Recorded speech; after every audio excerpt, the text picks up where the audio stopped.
сыгылымда түрк селжуктар христиандардын ыйык жери болгон Иерусалим шаарын басып алышкан. Буга жооп катары Рим папасы Урбан I Ыйсанын мүрзөсүн бошотуу үчүн кресттүүлөр жортуулуна чакырган. 1096-жылдын мартында дыйкандардын жана шаардык жакырлардын тобу чыгышка жөнөшкөн. Кичи Азияга болго 25 миңи жеткен. Алардын дээрлик бардыгын түрктөр кырып салышкан. 1096-жылдын күзүндө Европанын ар кайсы бөлүктөрүнөн ыцардык кошуундардын жортуулу башталган. Кийинки жылдын жазында кошуундар Кичи Азияга өтүп, византиялыктар менен бирге Никеяны курчоого алышкан. Никея алынгандан кийин кресттүүлөрдүн жолу Сирия жана Палестинага карай болгон. 1099-жылдын 15-июлунда рыцарлар өздөрүнүн максатына жетишти. Иерусалимди чабуул менен басып алышты. Басып алынган жерлерде Иерусалим королдугу түзүлүп, анын вассалдары Эдесса графтыгы жана Антиохия князьдыгы болгон. Франциянын королу Людовик V жана Германиянын императору Конрад I жетектеген 1147-1148 жылдардагы экинчи кресттүүлөр жортуулу натыйжасыз аяктаган.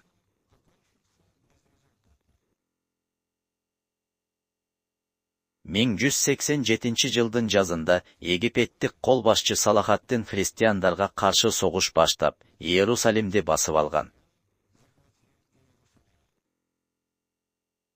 Батыш Европада кайрадан кресттүүлөр жортуулу уюштурулуп, аны Германиянын императору Фридрих Барбаросса, Франциянын королу Филипп Август жана Англиянын королу Ричард Арстан жүрөк жетектеген.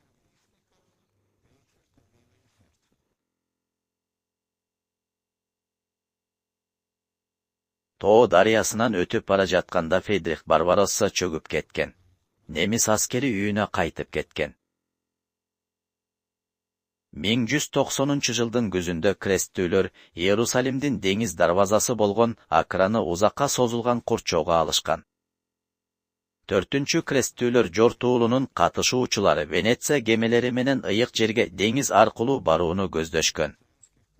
Бирок Венеция кресттүүлөрдү Константинополго кол салууга түрткөн. Ал 1204-жылдын 13-апрелинде кулаган.